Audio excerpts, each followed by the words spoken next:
relação às estatísticas de acidentes do trabalho no Brasil, nós temos números infelizmente assustadores. Quando nós observamos o Observatório de Saúde e Segurança no Trabalho, nós vemos aqueles números que nos apontam para cerca de 70 acidentes por hora registrados no trabalho no Brasil. A gente diz, poxa, é muito acidente, é mais de um acidente por minuto, mas lá estão registrados apenas os acidentes do mercado de trabalho formal e o outro dobro de informais, de servidores, de estagiários que não estão registrados.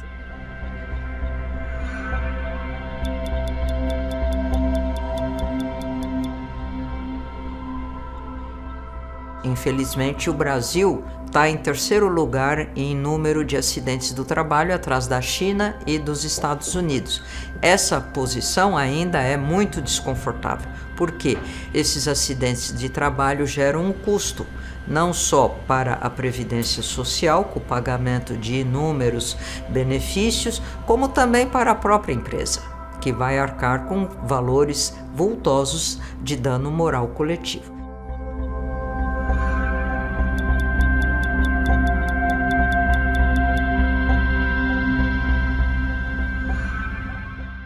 E, lamentavelmente, o Brasil sempre esteve ali entre os países de destaque na ocorrência de acidentes de trabalho.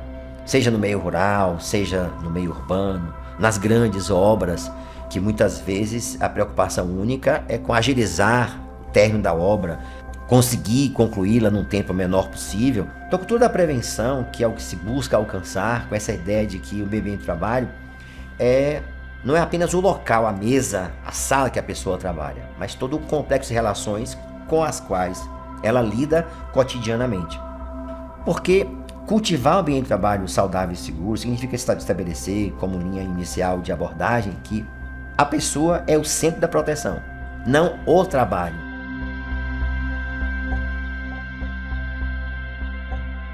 A legislação previdenciária hoje no Brasil é a que define o que é o acidente do trabalho.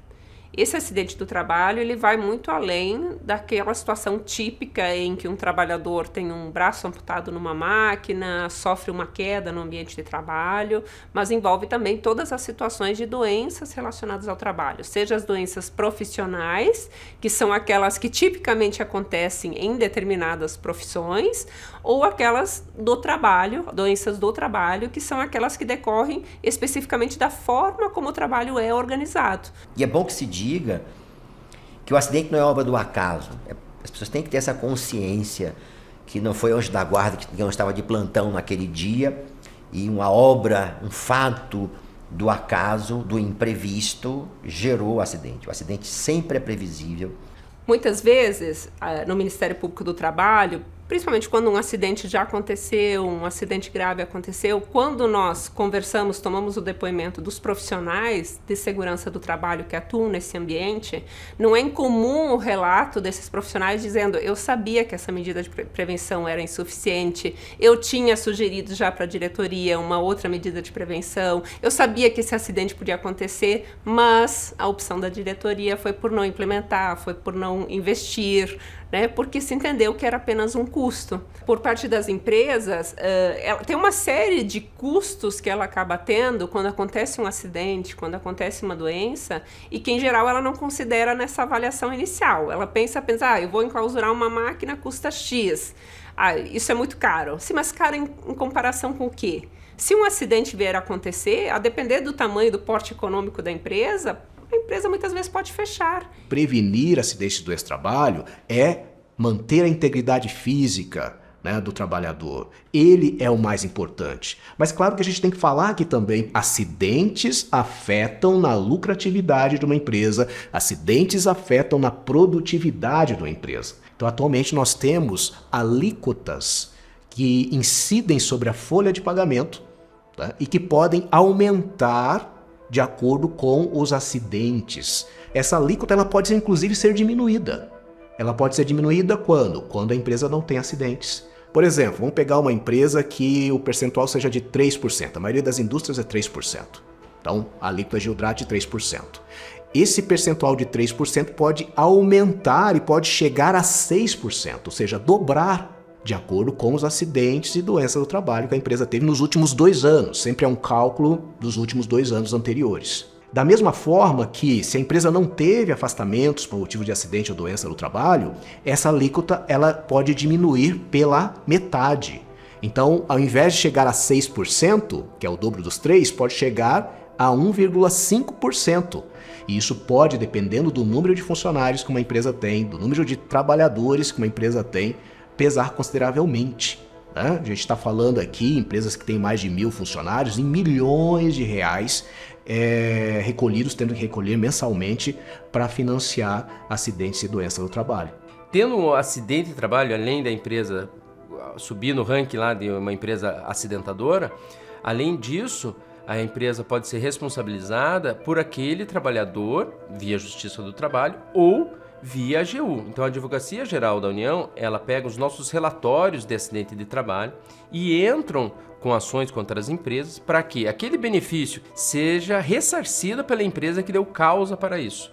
E aí, nessa questão, é que a Auditoria Fiscal do Trabalho tem a maior importância. Então, é de prevenir acidentes, prevenir doenças ocupacionais e, prevenindo esse tipo de doenças e esses acidentes, nós temos uma diminuição do passivo para a empresa e também do passivo social. Nós, quando falamos de problemas de acidente, de doenças ocupacionais, nós geramos um problema social, inclusive com redução de produtividade, redução, em muitos casos, do próprio desenvolvimento da economia brasileira.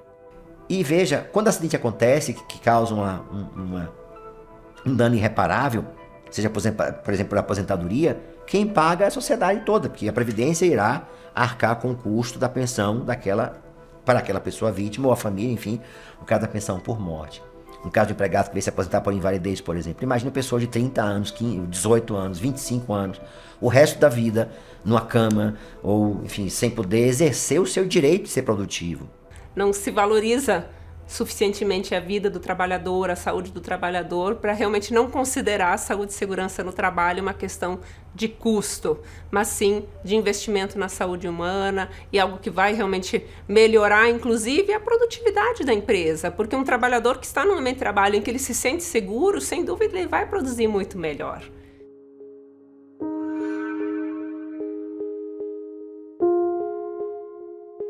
A gente percebe que as doenças mentais decorrentes de um ambiente ruim, elas estão se avolumando, aumentando, entendeu? Provocando afastamentos, depressões, são vítimas de assédio porque não cumprem determinadas metas.